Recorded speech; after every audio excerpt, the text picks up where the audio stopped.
Bonjour à tous et bienvenue sur ma chaîne YouTube Objectif Bonheur. Aujourd'hui, je vais vous parler de 12 choses que je ne fais plus depuis que je suis minimaliste. Alors, première chose, c'est faire les magasins pour passer le temps. Quand j'étais plus jeune et que je m'ennuyais, j'avais rien de particulier de prévu ou que je ne savais pas quoi faire, clairement, je faisais du shopping pour passer le temps avec mes proches, pour me sentir mieux après une mauvaise journée. Et au final, j'avais jamais envisagé que j'avais des centaines d'alternatives pour faire des choses autres que les magasins et de dépenser de l'argent. Comme aller faire une balade, cuisiner un gâteau, regarder une série, voir mes amis, et que finalement c'est pas ça qui va faire que je vais passer une meilleure journée. Ce qui va faire que je vais passer une meilleure journée, ou en tout cas me remonter le moral à la fin d'une mauvaise journée, ça va être de prendre soin de moi. Et en fait, il y a bien plus de façons de prendre soin de soi gratuitement que d'aller dépenser de l'argent dans des magasins. La deuxième chose, c'est que j'achète beaucoup moins de produits à l'avance. Tout ce qui est promotion, bonnes affaires, en fait non, je fais vraiment en fonction de ce que j'ai besoin. Par exemple, typiquement pour les soldes, déjà j'achète très rarement en solde sauf si j'ai pas trouvé d'occasion. Et en fait, je tiens toujours un petit listing des choses dont j'ai besoin et je n'achète jamais tout de suite. C'est-à-dire que je note ce dont j'ai besoin, c'est pareil pour mes enfants. Et si 2-3 mois après, j'ai toujours ce besoin et que j'ai pas trouvé d'alternatif, du coup, je vais l'acheter. Et si je l'ai pas trouvé d'occasion, du coup, j'essaierai d'aller profiter des soldes. Mais en tout cas, je vais pas acheter à l'avance parce qu'en fait, je me rends compte que souvent, soit si c'est des vêtements, je vais pas les mettre, que ce soit pour moi ou pour mes enfants. Si c'est de la nourriture, soit ça risque de se périmer, soit finalement ça va rester des mois et des mois avant que je m'en serve. Donc c'est un peu de l'argent entre guillemets qui dort, ou en tout cas que je n'utilise pas à bon escient. Donc voilà, c'est la deuxième chose que je ne fais plus depuis que je suis minimaliste. La troisième chose, c'est que je m'interroge vraiment sur d'où vient ce que j'achète. Donc quand c'est d'occasion, je me dis que finalement, entre guillemets, le mal a déjà été fait, donc le fait de le racheter d'occasion, c'est vraiment donner une seconde vie aux objets, et il vaut mieux donner une seconde vie plutôt que ça finisse à la déchetterie et que ce soit une boucle sans fin et qu'on finisse toujours par acheter du neuf. Mais par contre, quand je vais acheter du neuf, je vais essayer de me renseigner sur comment ça a été fabriqué, pourquoi, peut-être les valeurs de l'entreprise. Alors attention, c'est bien beau aussi de dire ça, mais finalement, on n'a pas tous les moyens d'avoir cette conscience-là. Et finalement, aujourd'hui, moi, ce qui m'a permis d'avoir les moyens de faire ça, c'est aussi d'acheter moins, parce que comme j'achète moins, quand j'achète peu, finalement, je prends en compte mes valeurs, et les valeurs qui sont importantes pour moi. Et du coup, aujourd'hui, ça rentre dans mes critères d'achat. La quatrième chose, c'est que je ne vis plus au-dessus de mes moyens, donc ça va aussi avec ce que j'ai dit juste avant. Si je n'ai pas les moyens de l'acheter, je vais pas faire de crédit à la consommation, je vais patienter, je vais économiser, et parfois même finalement je me rends compte que j'en ai pas besoin de cet achat, et en fait je passe à autre chose. Très souvent je fais, parce que ça m'arrive, comme tout le monde, comme on vit dans une société de consommation, on est tenté à chaque fois. Puis il suffit que je reçoive un mail appâtant d'une marque que j'aime bien, je vais remplir des paniers virtuels. Je vais bien faire attention de ne pas les valider tout de suite. Et pareil, je me rends compte souvent qu'au bout d'une semaine, c'est passé et que finalement, j'en avais vraiment pas besoin. Donc voilà. Cinquième chose que je ne fais plus depuis que je suis minimaliste, c'est de changer d'avis sans arrêt. Par exemple, le matin, alors j'ai jamais eu une garde-robe de dingue, mais en tout cas, le fait d'avoir encore plus minimalisé ma garde-robe, clairement, mes choix se portent directement vers une chose et je ne change pas d'avis. C'est pareil sur les activités, par exemple, avec mes enfants. Je passais vite d'un objet à un autre, d'un jeu à un autre, et au final, moins on en a et plus on se consacre aux objets qu'on a, et surtout je fais bien attention à avoir des choses que j'aime. Si jamais on fait un achat où il y a quelque chose qui rentre et que très vite je m'aperçois qu'il n'est pas utilisé, qu'on ne l'aime pas, qu'on ne prend pas plaisir à l'utiliser, je m'en sépare, ou je le donne, ou je le revends.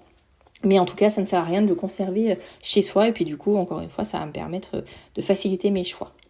J'évite également de manger fast-food. Bien sûr, ça m'arrive, j'ai des enfants, ils aiment bien un McDo, l'enseigne phare des enfants. Mais j'essaie d'avoir un mode de vie plus sain, plus éco-responsable. Et même si je suis pas parfaite, j'essaie quand même de prendre soin de ma santé et du coup limiter le fast-food.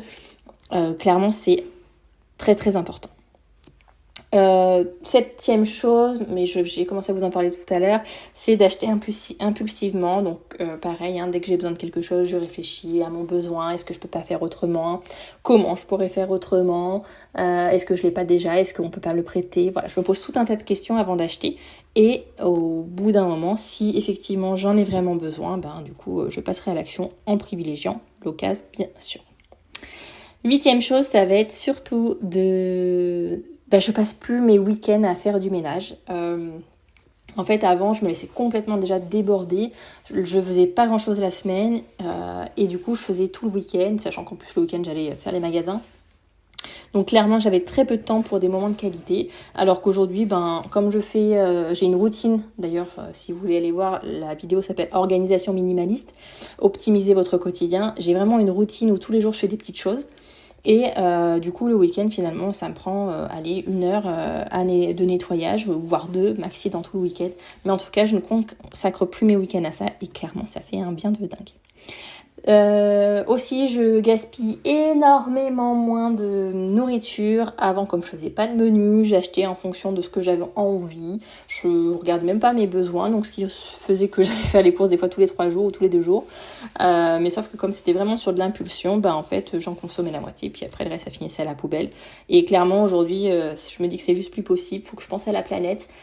Faut qu'on pense à la planète, et bien sûr je pourrais jamais racheter mes erreurs, mais en même temps je suis pas là pour me repentir, je suis aussi là pour avancer avec notre environnement, avec les changements climatiques, et du coup c'est ce que je fais. Donc voilà, ne vous en voulez pas d'avoir eu un mode de vie à un moment donné qui était vraiment dans la consommation, voire la consommation excessive. Ce qui compte, c'est vraiment finalement de prendre un peu à contre-pied tout ce qu'on a pu faire jusqu'à maintenant, et en fait changer pour soi d'abord, et ensuite changer pour le monde. Mais vraiment, il faut que le changement vienne de vous, parce que vous avez vraiment un besoin profond, et pensez toujours à votre pourquoi vous faites ça. Ça, c'est hyper important. Autre chose aussi que je ne fais plus depuis que je suis minimaliste, ou que j'ai fait du coup depuis que je suis minimaliste, j'ai fait le tri dans mes amis. Vous savez, tout ce qui est réseaux sociaux, Facebook, Instagram, ou même mes amis du quotidien, collègues, tous ceux que j'ai pu rencontrer.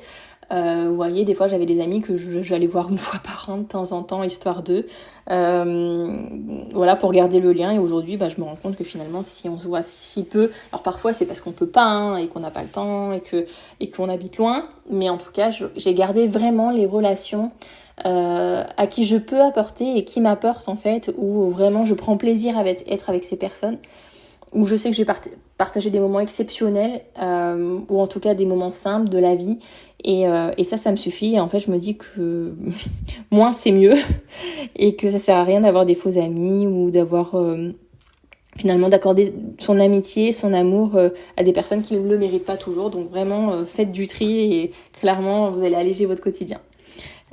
Autre chose aussi que je fais, c'est de privilégier les expériences plutôt que les achats. Quand je fais des cadeaux notamment, j'essaie vraiment d'offrir des expériences, que ce soit une entrée dans un parc, que ce soit, je sais pas moi, des massages. Parce que non seulement finalement ça favorise l'économie, que ce soit locale ou en tout cas en France, ou en fonction de là où vous payez l'activité, mais aussi les petits commerçants. Ça peut être des bons d'achat chez un petit commerçant, ça peut être, quand je dis un massage, ça peut être aussi valoriser une esthéticienne.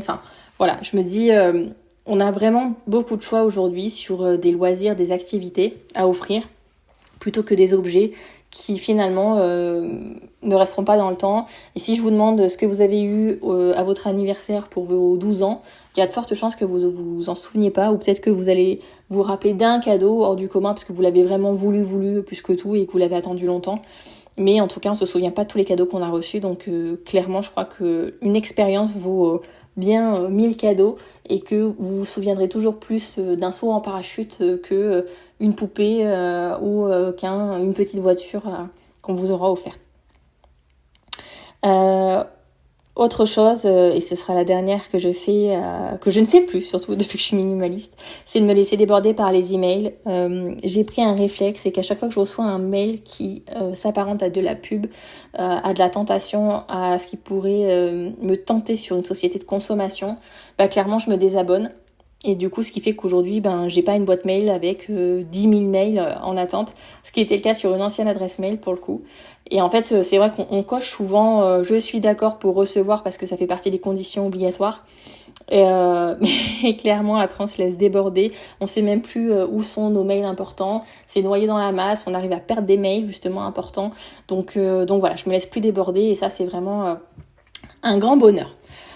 Voilà ce que je ne fais plus depuis que je suis minimaliste, ou en tout cas ce qui a changé. N'hésitez pas à partager avec moi ce qui a changé pour vous depuis que vous êtes minimaliste, à vous abonner, liker et commenter pour me soutenir parce que c'est hyper important et puis ça m'encourage à continuer ce que je fais. Je vous remercie et puis je vous dis à très vite pour un prochain podcast. Bisous à tous.